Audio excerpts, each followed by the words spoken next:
Oi, gente, meu nome é Naomi, apresentadora do ENIACcast. Estamos aqui com o apresentador convidado, Medina. Oi, tudo bom, gente? Como vai? Hoje a gente veio aqui entrevistar um convidado muito especial, do Ibiraci, Paraná, Brasil. Muito bem, seja muito bem-vindo. Obrigado. E vamos começar com uma apresentação sua. Pode se apresentar pra Se gente? apresenta Contar um pra pouco gente. sobre você? Claro.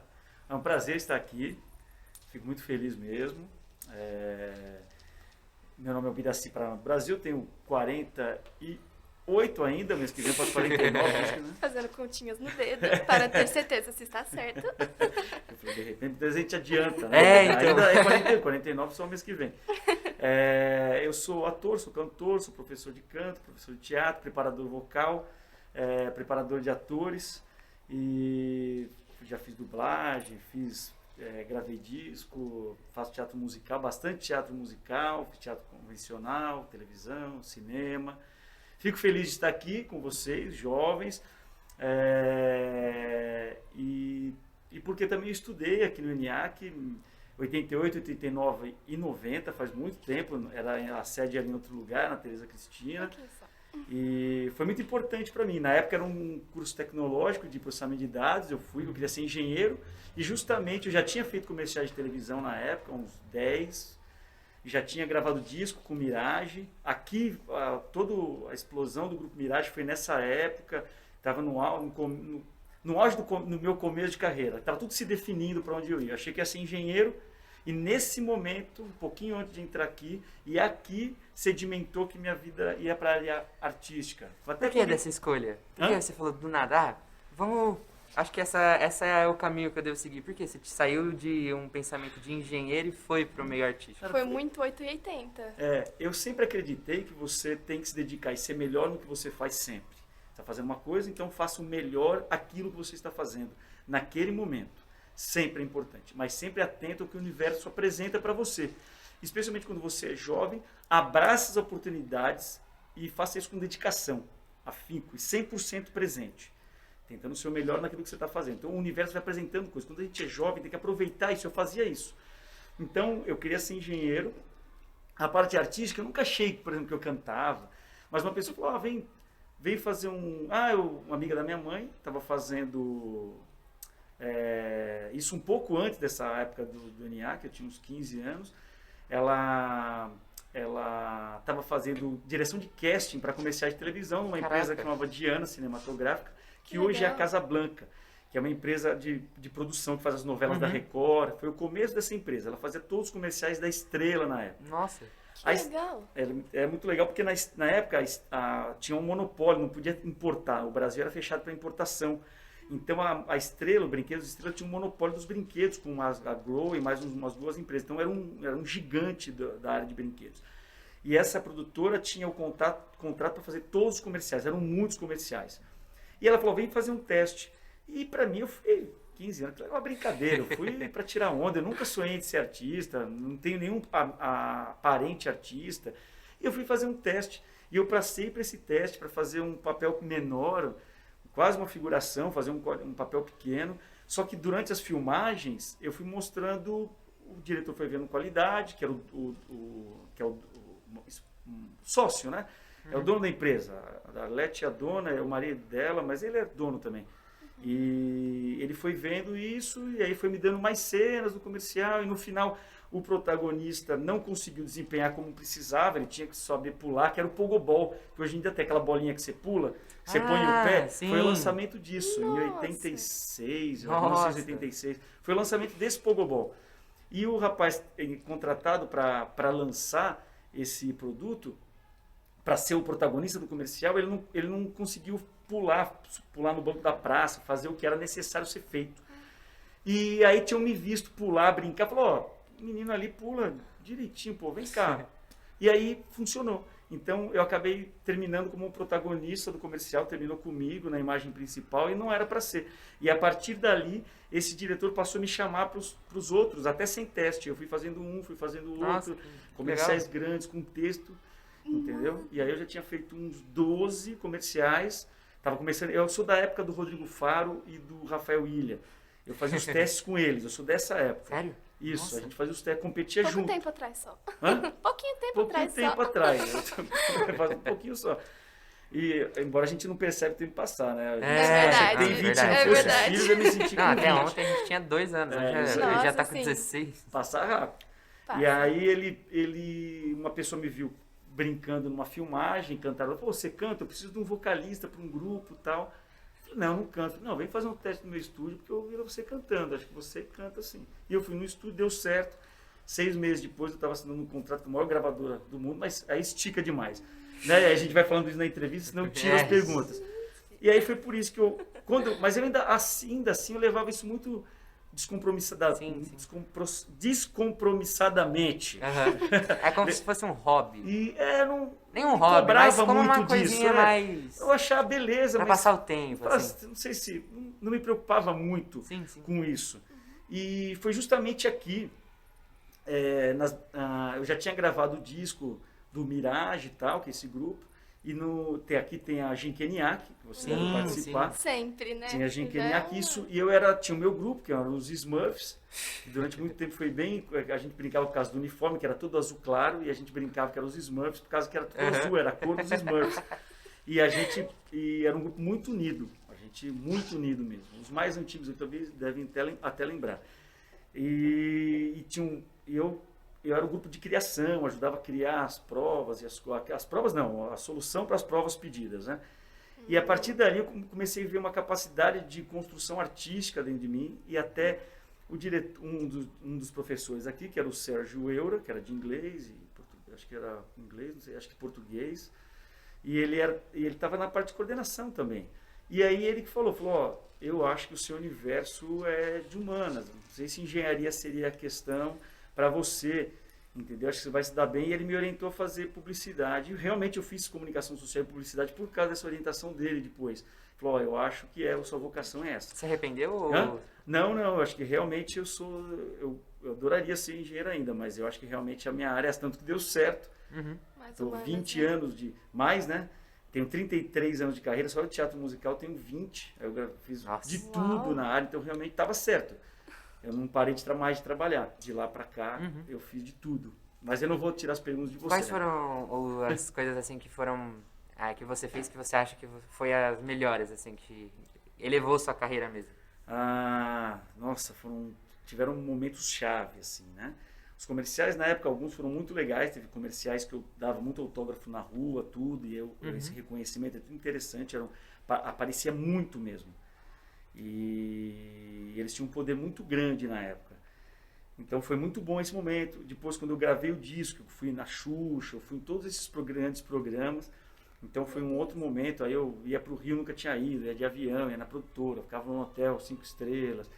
Eu fui todas as emissoras, gravei Angélica, gravei todo mundo que tinha os programas que tinham uma apresentação musical na época, gravei tudo isso, que durou 3 anos. Então foi um outro momento importante. É difícil eleger os momentos-chave, porque você vai analisando, depende da fase que isso acontece muito da vida da gente, especialmente quando tem tanto tempo já de carreira. Verdade. Então você vai reparar que aquilo é importante, aí quando você acha, de repente aparece um outro. Verdade, isso é verdade. Então Verdade. é difícil eleger o momento-chave em si, mas a gravação de disco com o Grupo Mirage, com a maior gravadora que tinha na época no mundo, que é a Polygram, hoje é a UMG, a Universal Musical Group. Hoje é esse nome. Então foi importante para mim. Entendeu? Aí depois, quando eu fui morar um tempo nos Estados Unidos, quando eu voltei, resolvi estudar teatro, foi muito importante. Quando eu prestei a minha primeira audição para musical, que foi para Les Miserables, que é um musical grande, acho que vocês devem conhecer, que é da Broadway. Sim, foi a primeira montagem, em 2001, quando eu prestei e passei. Isso foi um outro que eu nunca esperei que desse certo, deu. E isso foi um ponto-chave na minha vida, que a partir daí eu fiz mais 20 musicais. Então foi também muito importante. Então acho que se divide isso em momentos. Acho que a gente começa a reparar que um trabalho te leva para outro e um momento te leva para outro momento. É verdade. Isso é Então totalmente verdade. você não pode subestimar uma coisa que está acontecendo com você agora, porque isso está te levando, nesse momento, isso está te levando para um caminho. Entendeu? Tudo um Verdade. efeito dominó, né? Isso. Eu tenho uma pergunta que é a seguinte. A sua carreira basicamente caiu de paraquedas pra você. Um pouquinho no começo, é verdade. Tipo, muitas pessoas que querem seguir essa carreira têm muita dificuldade por não conseguir, não achar oportunidades Um por caminho, entrar, um é. caminho pra entrar nessa carreira. Você tem me fala umas dicas aí pra Legal. pessoas que têm vontade de seguir a carreira artística, não conseguem por falta de oportunidade, por falta de opções. É, tem vários passos assim que podem ajudar. Primeiro é a formação. Sempre hoje é muito competitivo. As pessoas buscam uma formação com qualidade. Então buscar o conhecimento com qualidade é importante. Então se você gosta da parte musical, gosta de ser cantor, então vai estudar canto, vai estudar um instrumento. Isso é importante. Para você realmente ter base, ter estofo, ter estrutura, e não para você continuar crescendo, entendeu? Então, por exemplo, se você quer ser um cantor autoral, então você vai ter que não só cantar bem, mas muitas vezes começar a trabalhar a sua capacidade de composição, porque isso te dá autonomia e te dá valor de mercado hoje em dia. Hoje muitos dos intérpretes são compositores, muitas vezes nem são grandes vozes, mas são bons compositores, entendeu? Isso é uma coisa importante. Outra coisa, se for como músico, como cantor, é você desenvolver um bom perfil, começar a construir. Então você tem referências. Referências é importante. Você canta uma música de um artista, você canta de outro artista, você tem várias referências. Então primeiro você tem que pegar referências acima daquilo que você vê. Então um jovem hoje gosta da Billie Eilish. Então você vai escutar só Billie Eilish, não, você tem que escutar acima dela. Você tem que escutar coisas mais complexas, mais profundas, entendeu? Melhores, as referências dela. Entendeu? Para você, porque a Billie Eilish já tem, não adianta você ser outra Billie Eilish. Já tem. Você tem que ter individualidade. No pop, as características individuais, é importante você ter a sua própria cor, a sua essência. É onde você vai brilhar mais, quando você acha a sua essência. Se você ficar imitando o outro, vai ser muito legal, mas você vai ser um artista cover. Para você explodir, a hora que ele te vê como um indivíduo, a hora que um produtor te ouve e fala, eu nunca ouvi esse tipo, eu nunca ouvi isso aqui. Então você começa copiando as suas referências.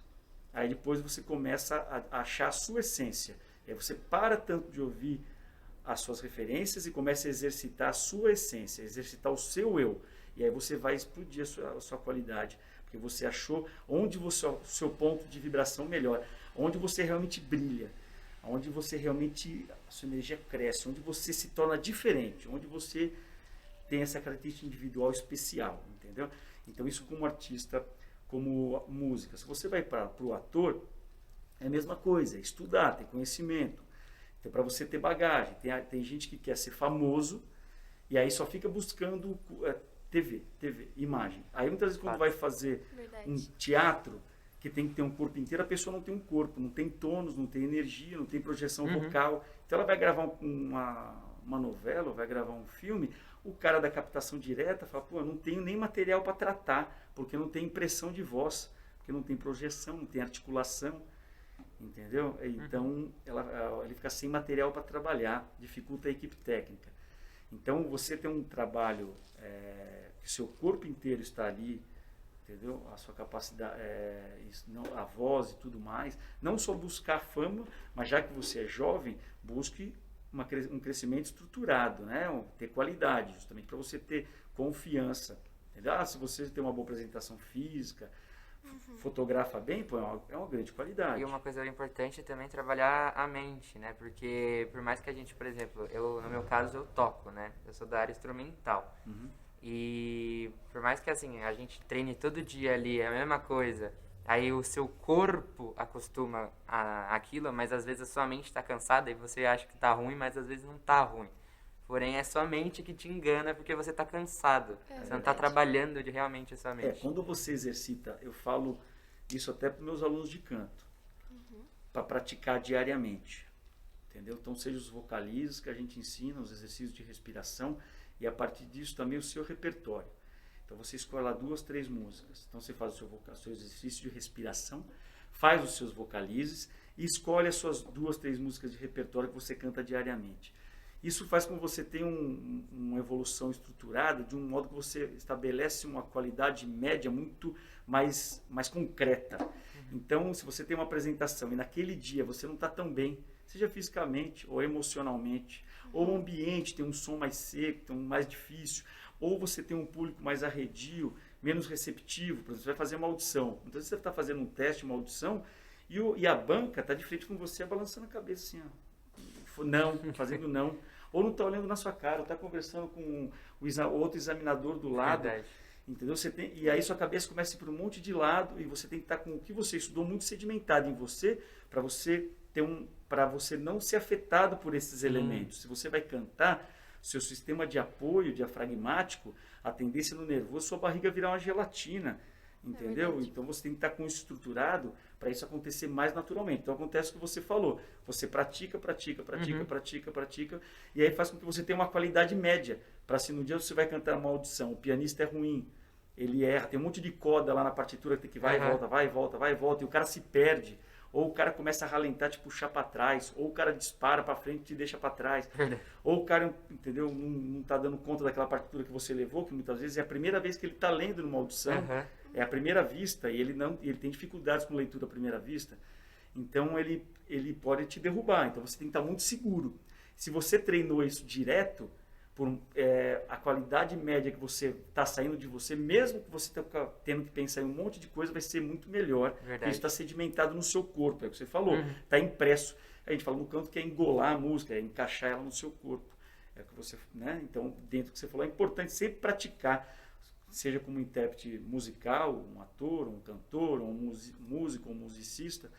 É sempre importante essa prática justamente para você poder relaxar e se divertir num momento que talvez fosse tenso demais, para você não precisar ser tão tenso. E aí você treina como você vai apresentar, você ensaia como você vai apresentar. É importante você ensaiar como você vai apresentar. Do mesmo jeito que um atleta, ele treina como ele vai competir. O atleta não pode falar, não, treino é treino, jogo é jogo. Ou treino é treino, competição é competição, isso não vai dar certo. Ele tem que treinar no dia a dia como se fosse uma apresentação. Exatamente. Porque no dia da apresentação ele vai ter um resultado igual ele treinou. Pronto, ele sabe, ele sabe o que vai acontecer. Isso também leva ao que você falou, né? De encontrar o seu, você, né? Se encontrar dentro do que você está fazendo. Por exemplo, você está ali estudando, só que aí você fala, meu Deus, eu não estou conseguindo. Porque às vezes você está tentando replicar algo que para aquela pessoa deu certo, mas para você não vai dar certo. Isso... especialmente se for um material, por exemplo, se é um musicista, um músico, uma musicista, você, por exemplo, está estudando piano. Sim. E aí você tem uma peça extremamente complexa, que requer muita mobilidade e tal, a complexidade de composição é maior.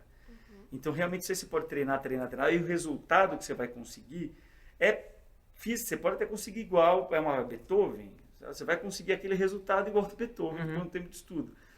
Mas, agora, por exemplo, se é cantor, que você tem um material físico com características diferentes de um para o outro, não é que nem num teclado, que você toca todos os dós em todas as oitavas, 7 oitavas, e vai subindo.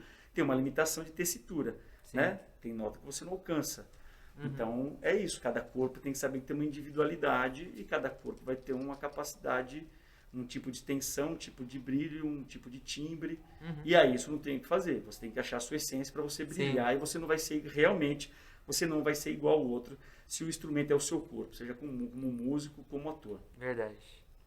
E uma coisa também que eu queria perguntar é da questão de didática, né? Você disse que dá aula de cantos e eu também estou começando a iniciar aulas de violino.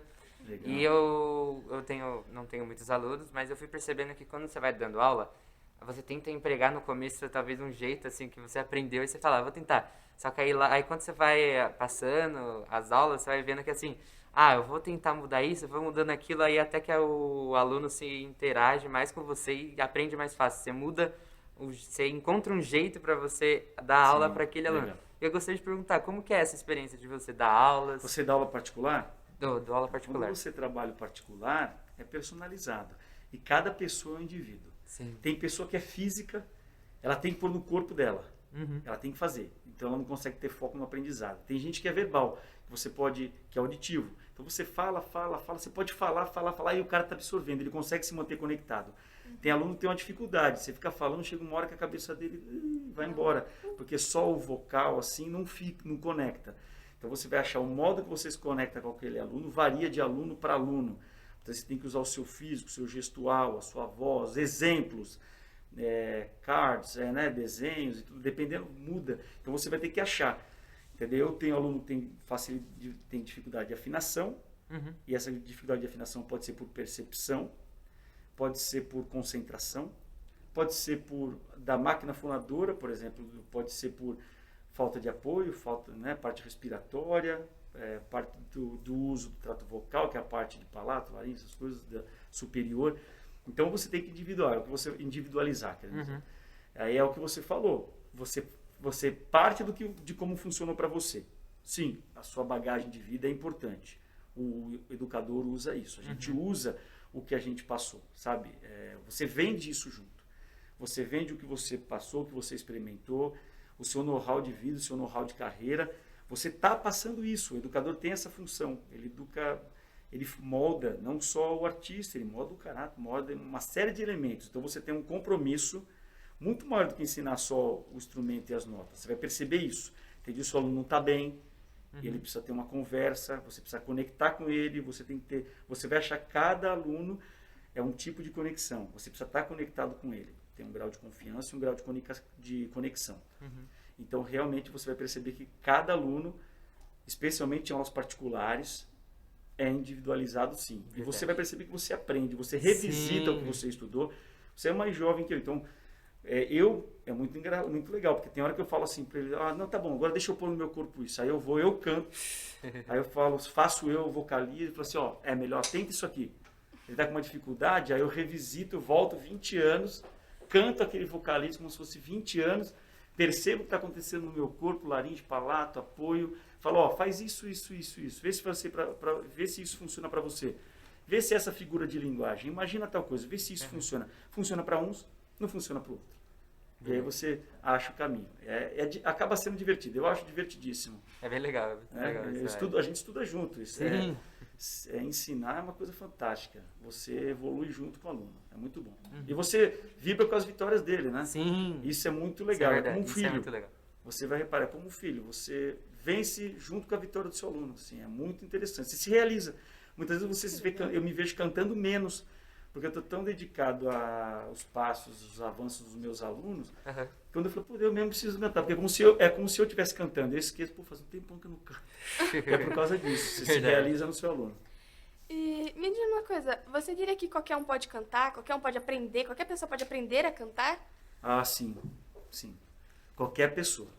Uns nasceram mais prontos por alguma questão, ou foram estruturados na infância, tiveram mais fontes na vida, na casa, no ambiente que viviam, no lugar, que construíram a percepção musical dele de um modo mais completo. Então, por exemplo, mora numa casa, pai e mãe canta, escuta-se música, os pais são afinados, geralmente, se o pai e mãe é afinado e canta afinado, geralmente o filho vai cantar esse afinado. Se os pais não cantam quase nada e tem um problema com afinação grande, a tendência do filho ter uma dificuldade maior de construir uma afinação. Vem menos pronto. E aí você vai perceber essa dificuldade, o que é? É uma parte respiratória, uma parte de concentração, ele está esvaziando a mente para esse som entrar. Como é que está a percepção disso? Ele sabe focar essa audição de percepção dele? Entendeu? Pode existir algum tipo de patologia física, né, auditiva, de limitação, tonal, né, de percepção tonal. Pode existir algum tipo de patologia de prega vocal ou de sistema fonador, que vai ter que ser analisado, também pode existir. Mas aí você vai ter que tratar isso também. Isso é uma minoria. Com esse tipo de patologia auditiva e vocal, fonadora, é minoria. Tá? E aí você vai ter que atacar um modo de dizer, né? Você vai ter que atacar, de certo modo, solucionar as questões que aparecem dentro disso. Então, uns vão ter mais facilidade, vão estar mais prontos, outros não tão prontos. E aí você vai ter que ver o caminho que você faz. Estruturar a parte respiratória, ver como é que está a percepção e tudo mais. Mas eu acho que todo mundo pode cantar. Sim, Eu tenho praticamente certeza. Uns vão chegar num resultado mais fácil, outros vão precisar de dedicação maior, mas eu acho que qualquer um consegue sim. Você falou dessa questão de patologia. Você já deu aula, ou você dá aulas para alguém que às vezes tem um grau de autismo, ou alguém que tem, por exemplo, síndrome de Down, alguma coisa do tipo? Interessante. Eu nunca não dei. Não tenho nenhum aluno assim. Eu tive alunos, por exemplo, por conta da pandemia, especialmente os mais jovens. Foi um período muito difícil para o jovem. Muito difícil. Né? Porque, por exemplo, a questão da aula, do ensino à distância. Eu tenho muitos alunos que eu nunca vi. Uns 10 alunos. São só online. E os adultos têm muito facilidade, porque para ele o adulto já viveu, está mais estruturado. Então, por exemplo, para ele não ter que se deslocar, ou fazer aula online, para ele muitas vezes é até uma solução, porque ele não precisa gastar 2 horas para se deslocar, para ir, para voltar. Ele para o almoço dele lá, faz a aula e volta para o trabalho dele. Entendeu? Então, para ele até é mais fácil. Soluciona, porque ele não conseguiria mobilizar 2, 3 horas dele do dia para aprender aquilo.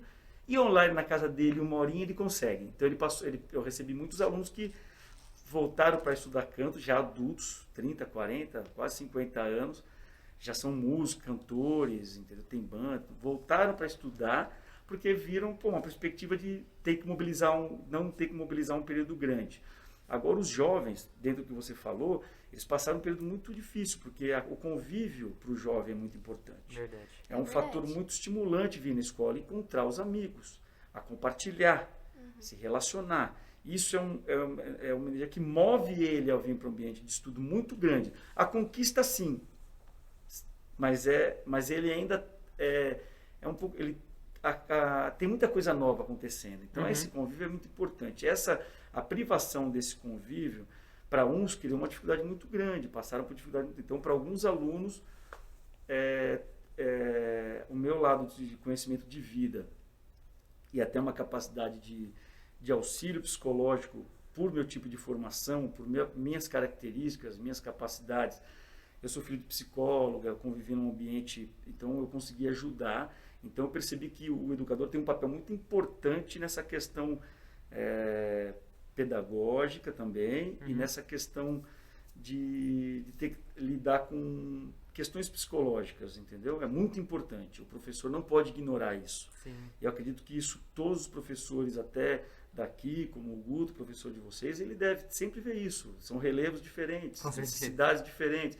E ele percebe que em algum momento ele tem que ir lá se conectar com aquele aluno, dar um auxílio, trazer a bagagem dele de vida, de conhecimento, de passagem, como homem, não só como educador, porque aquele aluno dele está precisando, entendeu? É muito importante isso, né?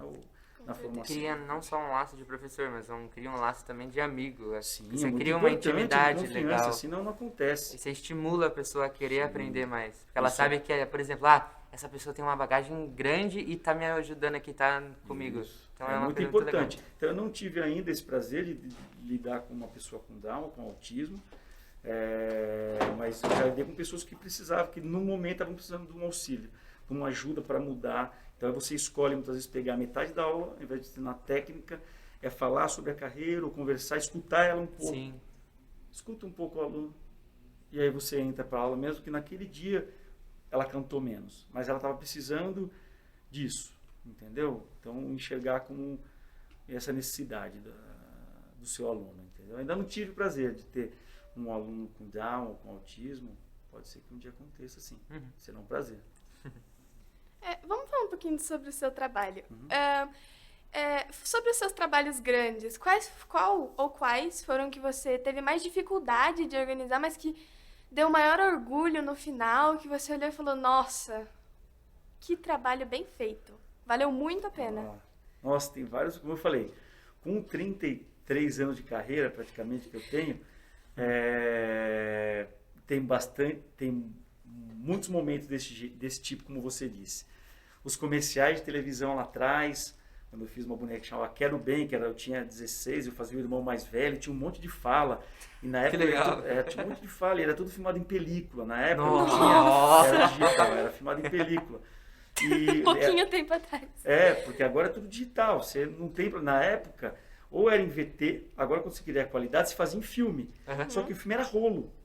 Nossa. Né? Então, chegava uma hora que o diretor falou assim, ninguém pode errar, porque só E tá tem acabando. tantos rolos. Tá acabando. É caro pra você revelar aquele rolo. Tem um limite de budget. Não, Tem um você limite fica de imaginando a orçamento. pessoa ali. E aí você, Meu Deus. você Atenção tá nervoso, pra ter que ir você certo. com 15, 16 É, você nervosão anos, aí fala, tá e eu acabando. suando, aí de nervoso, ó, tira a camiseta do menino, ele tá suando, aí eles secam com ferro de passar roupa na sua axila, aí ele vira pra você, se você isso é até divertido, ó, se você não parar de suar, a gente vai colar um absorvente feminino na sua axila. Sabia que eles fazem isso? Colam um absorvente feminino na axila, De pra acordo não com ficar as com a redes pizza. sociais, isso dá certo.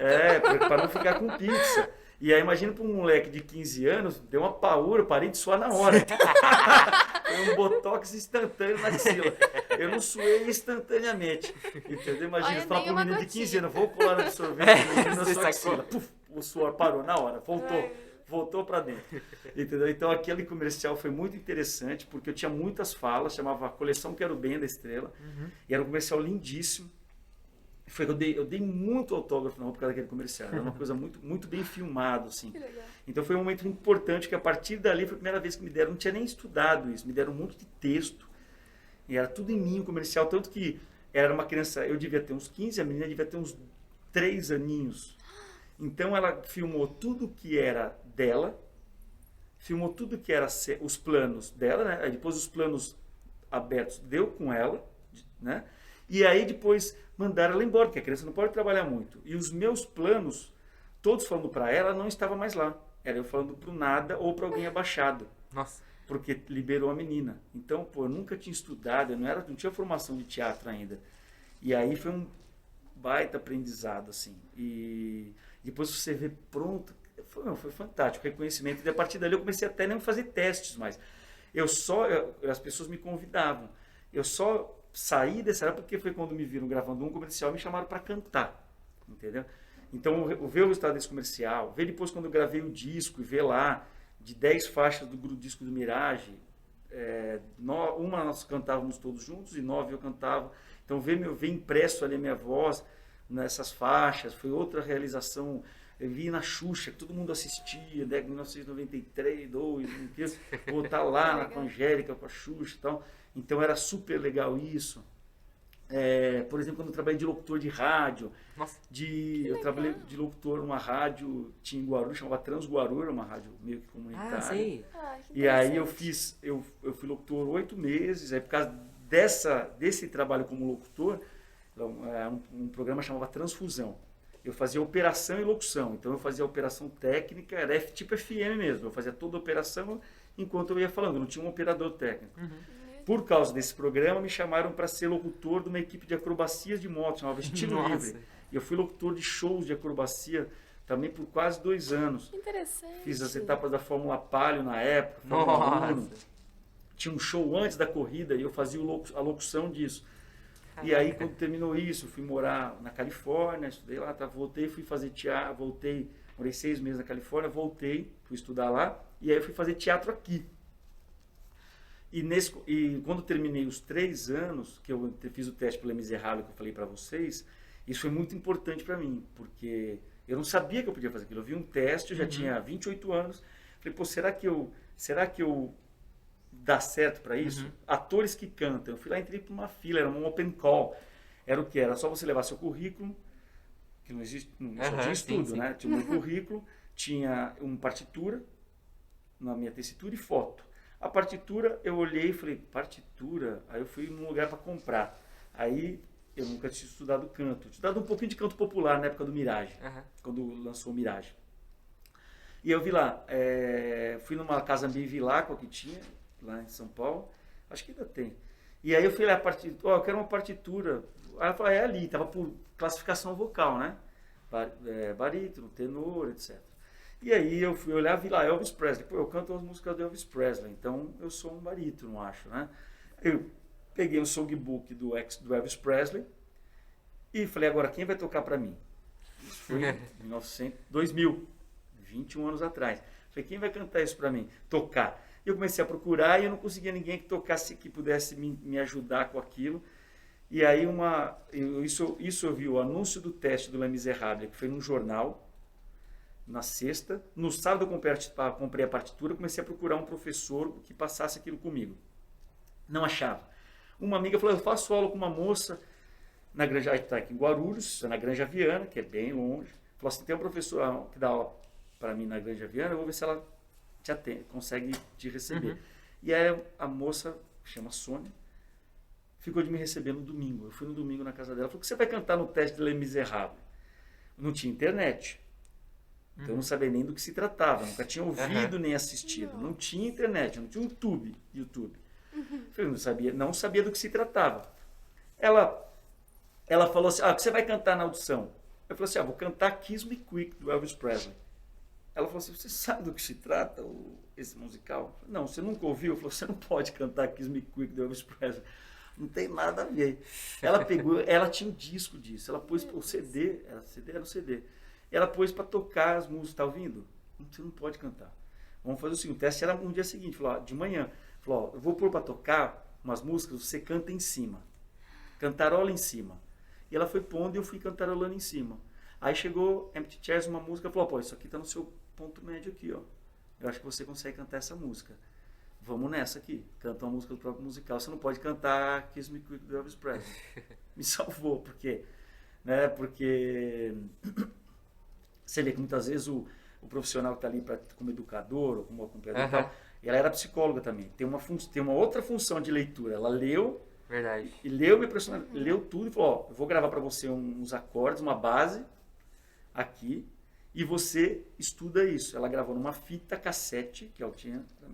Eu fui para casa, fiquei no meu carro para não incomodar a vizinha, fiquei dentro do carro, 1h da manhã, cantando aquilo para fazer o teste no dia seguinte. No dia seguinte eu errei, cheguei lá, falei, o que eu estou fazendo? Vi as pessoas cantando, cantor de ópera, não sei, falei, o que eu estou fazendo aqui? Não vou passar nunca nisso. Eu falei, vou embora. E fui ficando. Chegou na hora do meu teste, eu errava a letra. O diretor em inglês, que a banca era só gringa. Era só gringa. Les Misérables é do Cameron Mackintosh, que tem na Broadway e tem West End. Começou na Inglaterra, né, em West End. E o musical tem mais de 30 anos. E aí ele começou a dar letra pra mim. Eu errava a letra, ele there's a grief that can be spoken. Ele ia dando a letra pra mim. Ai, que legal. Dando a letra pra mim. Eu errava, ele dava a letra pra mim. E a perna tremia tanto que não dava para descrever. Eu entendo essa sensação. A perna tremia muito. Me ajudou porque na época não tinha vibrato. Porque vibrato no Brasil, a gente, ao menos que você esteja numa família, numa casa que escute muito sertanejo, ou ópera, ou música gospel, a música MPB não se usa muito vibrato. Hoje em dia tem muito sertanejo tal que canta, mas não tinha isso. Década de 2000 não tinha o sertanejo, não tinha explodido ainda. Então, o pagode não usa vibrato quase.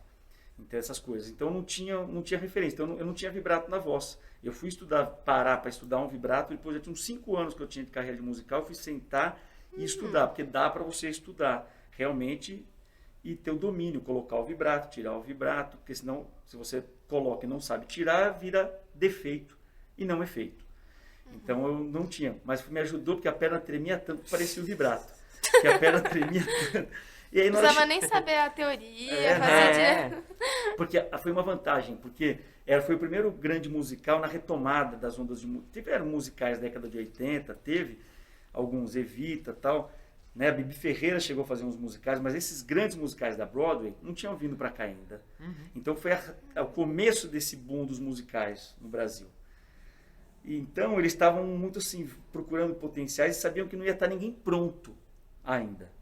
Então foi muito bom, porque na hora que chegou no agudo, que eu fiz o agudo, ele, ok, thank you very much. Então ele já viu que eu tinha nota. E incrivelmente eu passei para a próxima fase, ele me deu umas partituras, volta aqui com essa partitura, essa partitura. Então isso foi um ponto-chave. Então para mim os ensaios foram muito interessantes. Então ver isso pronto no musical, que é fantástico, Les Misérables é um dos mais fantásticos, é fantástico mesmo, musicalmente, artisticamente, ideologicamente. O Victor Hugo, que é o que criou a história Les Misérables, né? Tem uma cabeça muito profunda, né? Tem elementos artísticos e espirituais muito interessantes nos trabalhos do Victor Hugo. A direção foi do Trevor Nunn. Eu gosto muito dessa primeira encenação. Agora tem uma encenação do Lawrence, que é uma encenação mais recente, que usa projeção. A do Trevor Nunn que é essa encenação antiga, usa um giratório, a barricada entra. É um pouco menos tecnológica, só o giratório, o palco que gira que tem. Mas é muito grandiosa, muito interessante, usa uma luz incrível. É tudo preto, uma caixa preta, todos os elementos de cena são preto, é tudo feito na luz. É fantástico. Então, isso foi muito importante para mim, por exemplo. Este musical foi um ponto de virada. Quando eu fiz, eu falei, eu quero fazer isso. E logo depois eu passei para fazer a Bela e a Fera. A primeira montagem teve em 2002. Eu fiz a montagem da Disney mesmo, foi no teatro. Esse Les Misérables foi a abertura, a inauguração do Teatro Renault, que era Teatro Abril. Lá fui eu que estreiei aquele teatro. Tirava todo cimento. O teatro tirava cimento. Eu estreiei esse teatro. E a Bela e a Fera foi o segundo musical a ser montado lá. Eu consegui passar para isso. Então foi muito importante porque... Uau! Aí sim. Foi muito... Parabéns! É um musical incrível. Nas audições, por exemplo, estava o Michael Cossarin, que hoje é o arranjador, o principal arranjador, você que, né, que é músico, ele é o principal arranjador hoje, maestro, das músicas, dos filmes, dos espetáculos e dos filmes da Disney. Encantados, você vai ver lá como arranjador, como regente, para Michael Cossarin. Ele estava na audição aqui. Nossa. Eu fui dirigido pelo diretor, o Robert Jess Roth. Ele veio para dirigir a gente também. Veio o Sam, depois veio ele, o diretor da montagem original da Bela e a Fera da Disney, veio para dirigir a gente nessa primeira montagem também. Então foi uma experiência incrível ter contato com essas pessoas. Assim, o corpo criativo do começo do espetáculo da Disney, dessa Bela e a Fera, veio. Foi muito legal mesmo. E aí ali já tinha dança, tinha os outros elementos que eu tive que estudar, porque eu não sou um bailarino, fui estudar dança para poder somar nas minhas artes, isso, para participar. E lá eu fazia um ensemble, que eu fazia vários padeiros, fazia vários papéis menores, e eu era cover, que é o substituto de Fera e de Gaston, dos dois protagonistas masculinos. E aí, no fim, numa boa parte da temporada, da metade em diante, eu passei a ser alternante do Gaston. Alternava, fazia todo final de semana. Daniel Boaventura fazia, eu alternava com o Nando, entendeu?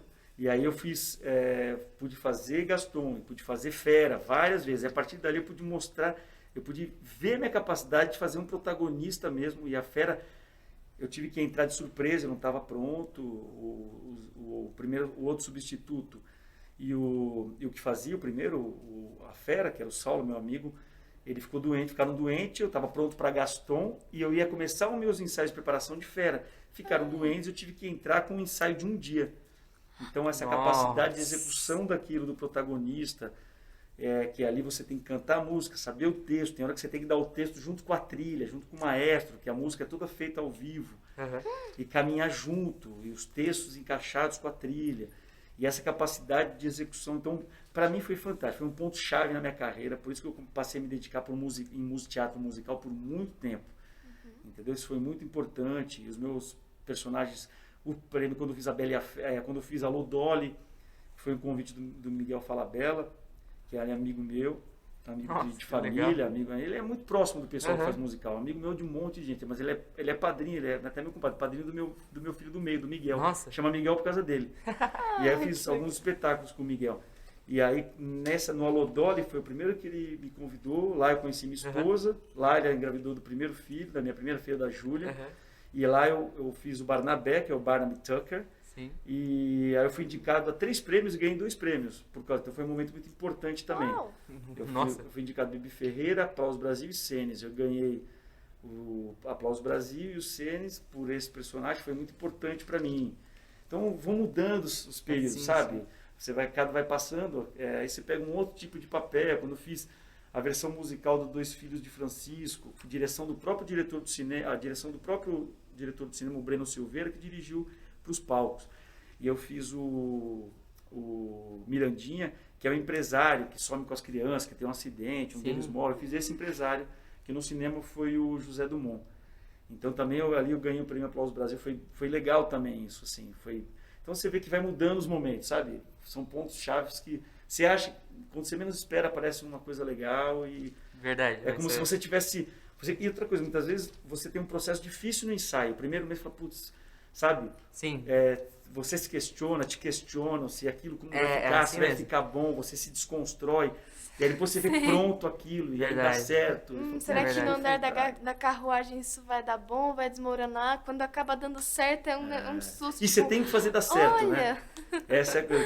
Tem que fazer dar certo. É verdade. Eu Tem fui gente fazer que um empolga. teste, certo. né? Hoje eu estudo na escola do Teatro Municipal, né? Ah, que legal. E Fantástico.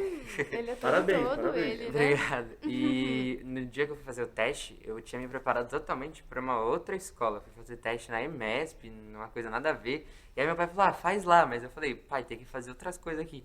Aí eu fui preparando de um jeito assim, provavelmente vai dar errado, porque eu não fui para isso. Aí chegando lá, foi fazendo lá, eu entrei na sala, todo mundo tocando melhor que eu, até tocando umas pessoas tocando mais coisa. Eu falei, não vai dar certo, pai, o que eu tô fazendo aqui? Por que eu vim pra cá? Aí eu tocando lá, aí eu toquei, aí eu, no meio da partitura eu errei, aí eu não sabia se eu continuava, se eu parava, eu falei, agora deu errado, eu vou voltar aqui, aí eu faço de novo, vou fazer. Aí eu fiz, na hora que eu fiz lá, parou, aí a professora falou, legal, e ela falou, que legal, aí eu tinha contado que eu queria tocar guitarra, não violino, aí ela falou, ainda bem que seu pai te obrigou a tocar violino, porque valeu a pena. Aí nessa eu falei, nossa, foi ruim, mas tá valendo. Aí tá indo. Aí chegou lá, aí meu pai falou, você vai estudar com essa professora. E hoje eu estudo lá com aquela professora. Aí, tá vendo? Mas é isso mesmo. Você tem que fazer dar certo. Não pode... o desafio é bom, entendeu? Você tem que fazer isso te levar pra frente. Porque isso te motiva. Te motivar. É que nem... eu fui campeão brasileiro de paraquedismo também. Campeão Nossa. brasileiro e Uau! vice-campeão brasileiro de trabalho relativo. Aquelas figuras, sabe? 88 e 89. E aí eu fiz o primeiro salto, só para falar com todo mundo, eu saltei de paraquedas. E eu senti uma necessidade de voltar. Falei, mas você não sentia medo? Sentia, mas Essa é a é diferente, era um medo que me Medo levava para saudável. frente. Não era uma coisa petrificante que me puxava para trás, não, mas era um medo que me motivava, que É me aquele desafiava. medo que te faz falar, eu vou tentar mesmo assim. Um medo Vamos- que te vamos desafia. nessa. O medo todo mundo sabe, você não sentia. O medo faz com que você tome cuidado, Sim. entendeu? Te protege. Mas isso não pode te petrificar, não pode te puxar para trás. O medo tem que te desafiar. Sim. Você tem que ir para cima disso. Entendeu? E você fez uma ótima opção. Parte de cordas de violino deve ter mudado muito. Mas, por exemplo, na Bela e a Fera, em 2002, quando eu fiz, eles tiveram uma dificuldade enorme para achar o violinista. Tinham poucos. Entendeu? Eles assim não mesmo. achavam. Então isso deve ter mudado.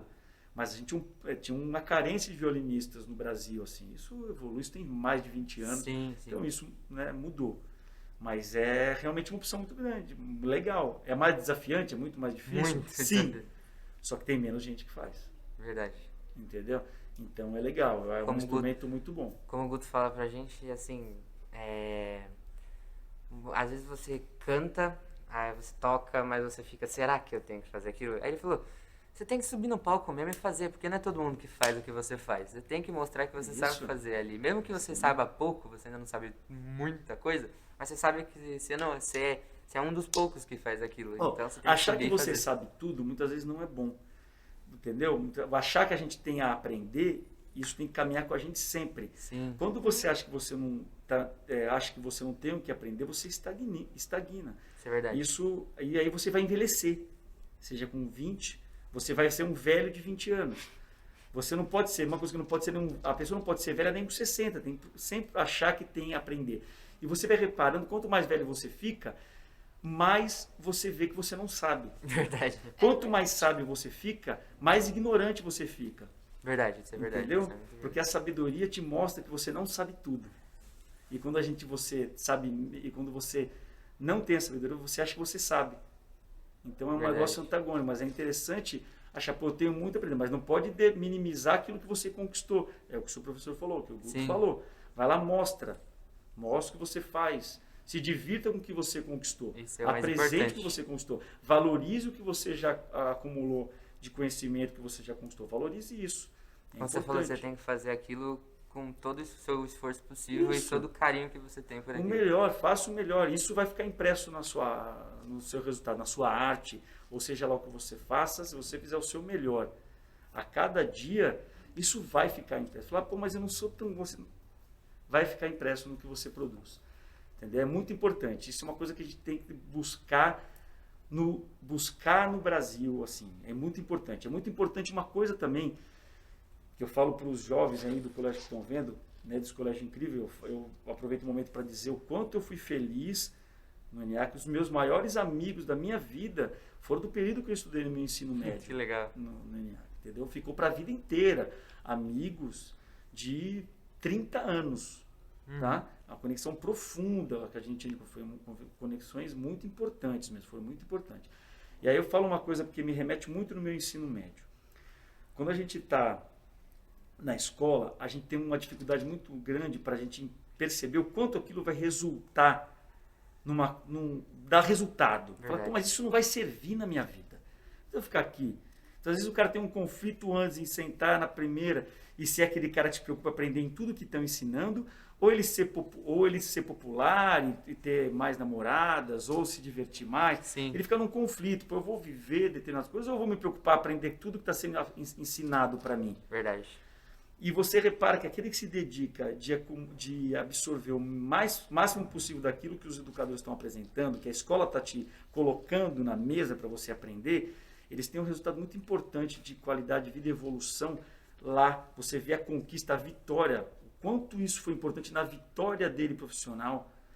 Aquele meu amigo que sentava na primeira fileira e que se dedicava a aprender quase tudo que está sendo apresentado para ele, porque existem meios de você não aprender, passar, a média não é 100, Sim. né? A média é quanto hoje? Quanto é que está a média hoje? 6. Aqui Aqui no é colégio 6. é 6. No colégio Vamos dizer, aqui então é quer dizer, 6. se você tirar 7, 7, 7, 7, você passou. Quer dizer que você aprendeu 70%. Você passou. Sim. Agora, pô, mas então por que eu vou me preocupar com isso? É que esse 100, se você é a pessoa que absorve sempre 100 do que te dão, não que te obrigam, que você quer. Isso, você leva isso, você vai ter um resultado desse conhecimento depois da sua vida adulta lá, de como você é remunerado, das suas conquistas, como você é respeitado. Você vai usar isso, você vai ter um resultado. Você vai ter um tipo de vitória maior. Então aproveite com as informações que são apresentadas para você, mesmo você não sendo obrigado a... Porque eu não fui um cara que buscava 100%. Eu não tinha essa ambição. Mas eu vejo, agora quando eu estudo um negócio, hoje eu busco 100%. Quando eu fui estudar inglês nos Estados Unidos, na Califórnia, que eu gastei um carro que eu tinha para morar 6 meses lá estudando, na universidade, eu entrava das 9 e saía às 3. Na hora que eu saía às 3, eu ia para o Learning Center da Universidade da Califórnia e estudava mais 3 horas por minha conta. Nossa, que legal. Mas por quê? Não, porque eu sabia quanto estava gastando meu carro. Eu queria voltar falando 100%. Eu não queria voltar nota 7, eu queria voltar nota 10. Sim. Aquilo custava caro para mim, meu tempo e sim. meu dinheiro. Eu queria tá lá, tá me informando, então eu quero aprender cada coisa que você está me ensinando, porque está custando caro para mim. O dólar é caro. Então eu quero aprender tudo. Entendeu? E o legal do aprendizado, fantástico da passagem de conhecimento, que é uma coisa fantástica, que a partir, eu não sei, se eu paro para te escutar e você me fala, esse conhecimento que era seu, a partir dali passa a ser meu. Você entendeu? Isso é Na hora que verdade. você para escutar o seu professor, que muitas vezes é uma coisa que ele passou por 10 anos para absorver essa informação, para destrinchar isso, para desmiuçar, que você para ouvir ele 1 hora, que ele pega essa experiência de 10 anos de carreira dele, ou 20 ou 30, você para ouvir e você traz aqui. Na hora seguinte, aquilo é seu. É seu. E ninguém tira. Conhecimento, ninguém tira de você. Nada. Certo. Não existe nada que tire de você. Não tem o que fazer. Você pode ser milionário, ficar miserável, estar na rua com um saco, o conhecimento ninguém tira. Então, quando você para ouvir uma pessoa que tem um conhecimento que você ainda não tem, pare para ouvir. Pegue cada vírgula, porque a partir daquele momento aquilo passa a ser seu também. Verdade. Seja pago ou seja de graça, você ganhou aquilo ali, cara. Um negócio que você era um ignorante. Depois de umas horas, você não é mais. Fácil. Isso é verdade. Entendeu? Interessante. Então, aproveitar isso que muitas vezes a gente não consegue ter isso. Hoje, quando eu vou aprender uma coisa, eu me dedico desse modo. Quando a gente tem 15, 16, 17, 18, a vida está florescendo, explodindo pra gente. E a gente muitas vezes não consegue perceber. E aí eu vejo os meus amigos que se dedicavam a conquistar o conhecimento de um modo mais completo, mais por 100%. Esse cara hoje, ele vive com o resultado disso Se ele pegou e dedicou 5 anos, ele curtiu, saiu, sabe, se dedicou mais o tempo dele para aquilo, ele colhe agora. Na vida adulta, que muitas vezes ele consegue viajar para tal lugar, ou morar em tal lugar, ou ter tal coisa, ou dar um resultado para a família dele, de acordo com esses 5 aninhos que ele se dedicou. Porque o período que a gente estuda é rápido. Verdade, Parece que passa agora, muito pô, rápido. não aguento mais a minha vida inteira estudando. Cara, mas Quando não é passa, nada. você Eu, sente sinceramente, se eu não tivesse 3 filhos, eu ia me sentir com a sua idade. Os 3 filhos me mostram isso. Mas eu, 40, me sentia com 20. Entendeu? É igual. Eu fiz espetáculo agora, fiz Merlin e Arthur, um pouco antes da pandemia. Quando começou a pandemia, eu estava ensaiando West Side Story, que é no português foi Amor Sublime Amor, que é a versão do Romeu e Julieta. Fizeram uma versão moderna das gangues e tal. E tem um musical famoso, que eu chamo West Side Story. Eu estava nesse musical. Paralisou por causa da pandemia, talvez volte o ano que vem.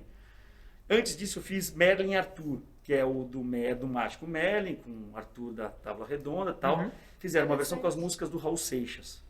E eu estava nesse elenco, a direção do Guilherme Leme e Garcia, que era ator, eu já é diretor.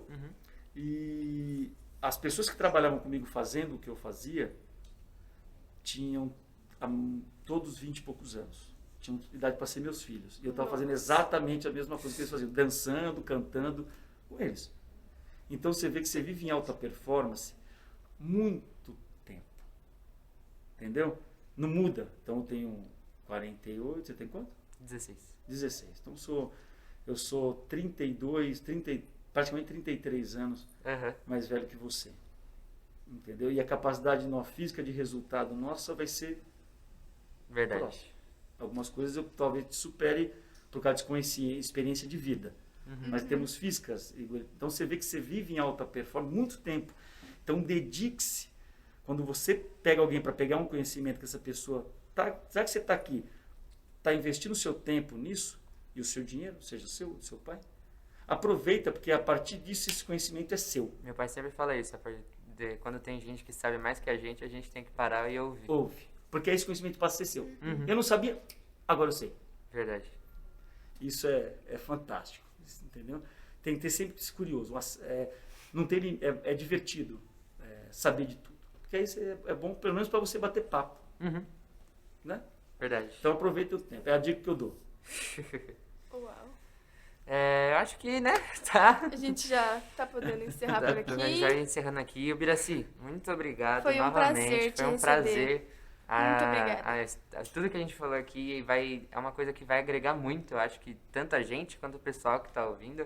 Exatamente. Foi experiências muito legais de compartilhar, porque a gente mostra assim que também a arte também é uma profissão. Para quem busca arte, Sim. é uma profissão.